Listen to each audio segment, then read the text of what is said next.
जाण्यापेक्षा माझ्या परमात्म्याला एकच प्रार्थना करा, अयोध्येच्या माझ्या रामाचं मंदिर पाहिल्याशिवाय आम्हाला घेऊन जाऊ. महाराज आपली पिढी भाग्यवान आहे. कितीतरी पिढ्या गेल्या राम मंदिराच्या युद्धासाठी, कितीतरी पिढ्या गेल्या, नाही त्यांचे स्वप्न पूर्ण झाले. पण आपलं भाग्य आहे 2024 ला आपलं ते राम मंदिर पूर्ण होतंय. आणि माझा तर संकल्प आहे त्या वर्षी राम मंदिर पूर्ण झाल्यानंतर 2-4 महिन्याच्या 6 महिन्याच्या 8 ते 9 दिवस अयोध्येमध्ये राहायचं, रामकथा करायची. महाराज करणार, तुम्ही आलात तर करणार, नाही करणार. हजारो लोक येण्यासाठी उत्सुक आहेत, आपल्याला ते करायचं. माझे हात जोडून विनंती, हे मंदिर पाहिल्याशिवाय मरू नका, देवाला प्रार्थना करा. विश्वनाथाचं दर्शन घेतलं, विश्वनाथजींचं दर्शन करून ते म्हणाले आता मला काहीतरी सोडायचं. देवाला प्रणाम केला, मला देवा एवढा रागीत आहे, रागाच्या भरात कितीतरी नुकसान झालं, मग कितीतरी वेळेला बायकोचे डोके फोडले, कितीतरी वेळेला पोरांना मारलं, शेजाऱ्यासोबत भांडण, कुणासोबत पटकल्या, रागामुळे माझ्या आयुष्याचं एवढं वाटोळं झालं. आता मी तुमच्या पायावर माझा राग कायमचा सोडतो आणि मोकळा होऊन गावाकडे जातो. देवाच्या पायावर राग सोडला आणि राग सोडला, तो परत आल्यानंतर गावातल्या लोकांनी विचारलं, काहू कुठे गेला होता? काशीला गेलो. काशीला गेला होता? काशीला गेल्यावर काय सोडलं? त्यांनी सांगितलं मी राग सोडला. गावातली माणसं म्हणजे बघू येणं खरंच राग सोडला. गावातली माणसं काय म्हणते माहिती का, काय सोडला? मला राग सोडला. अहो सांगा ना काय सोडला? अरे बाबा राग सोडला. सांगा ना काय सोडला? अरे राग सोडला. अहो काय सोडलं? तुला सांगितलं ना, बघू का करता, तुला हजारदा सांगितलं राग सोडला. कळलं की नाही? तोंडानं म्हणतोय राग सोडला तोंडानं म्हणतोय. पण एकच प्रश्न जर पुन्हा पुन्हा विचारला तर मग मात्र हातर पाया मागे सांग. राग जिंकणं एवढं सोपं नाही. राग कुठे जिंकला? माझ्या नाथाला झाले राग जिंकला. शरण शरण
एकनाथा पायी माथा ठेविला नका पाहू दोष झालो दास पायांचा. नाथ महाराजांनी राग जिंकला. महाराज केवढी शांतता होते नाथ महाराजांची आपल्या सर्वांना माहिती आहे. एसटी मध्ये जर आपण प्रवास करतो, एसटी माहिती आहे ना, एसटी बस फुकट तिकीट आहे, ती बस फुकट बरबादी झाले महाराज एसटी महामंडळाची. जिथं जाईल तिथं घरात बसलेली सगळी माणसं रोडवर आली. पुन्हा एक बाकी बोलू का? असा समाज कधी निर्माण होईल का? कोणत्या असा समाज निर्माण करायचा आपल्याला? कसं सांगतो तुम्हाला, शासनाने जरी फुकट एसटी केली तरी आपण असा विचार करायला पाहिजे, मी जर माझी गाडी घेऊन गेलो असतो तर मला 5,000 लागले असते. आणि एसटीने फुकट जाण्यापेक्षा मला जेवढं तिकीट लागतंय असं स्वतःहून जर तिकीट काढणारी माणसं जर या भारतामध्ये जन्माला आली तर या भारत देशाचा कायापालट झाल्याशिवाय राहणार नाही.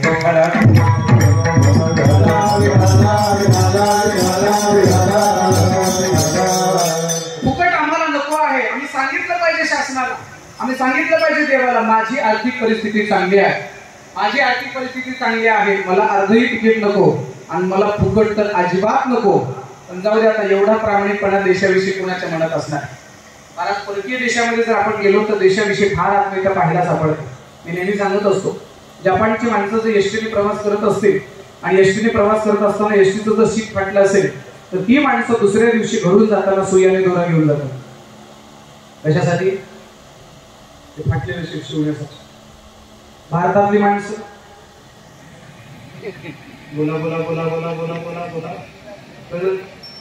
भारतातली माणसं जर शीत फाडलं असेल तर ते आणखी फाडतात आणि पंचमात घरी आहे.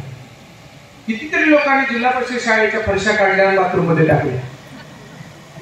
उदगीरच्या नाही, तिकडचं रेणापूर तालुक्यातला. मला नाही सांगितलं थांबायचं होतं. कुठे आम्हाला कधी करणार आहे महाराज राष्ट्रभक्ती? आम्हाला मला एकदा सांगू का, केवळ सीमेवर जाणं बंदूक घेऊन लढणं म्हणजेच राष्ट्रभक्ती नाही.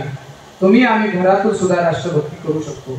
नुसतं गाणं म्हणायचं, हे मेरे वतन के लोगों जरा आंख में भर लो पानी, जो शहीद हुए हैं उनकी जरा याद करो कुर्बानी. नुसतं म्हणणं सोपं आहे, देशावर प्रेम करणं सुद्धा जरा कठीण आहे.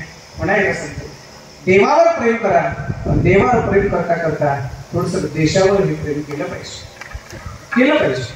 एसटीने प्रवास करत असताना कदाचित पुढच्या सीटवरचा जर माणूस नको पाहून चुकू नये, कदाचित तो जर चुकला तर मागच्याकडचा माणूस त्याला शिव्या घालतो. तुझ्या बापाचे काही एसटी घरी जाऊन ठोक.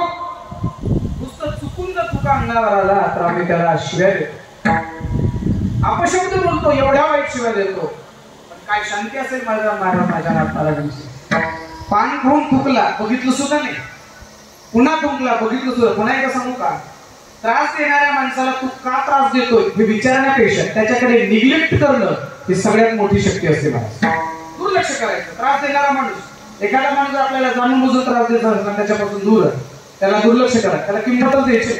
पुन्हा एकदा सांगतो, आपल्या मागे जर एखादा माणूस काही वाईट बोलत असेल, म्हणजे मला कोणीतरी सांगितलं, प्रशांत महाराज तुम्हाला हा माणूस फार वाईट बोलतो, असं सांगितल्याच्या नंतर मी जर त्याला विचारायला गेलो तू असं का बोलला, तर मी त्याच्या मागे जातो.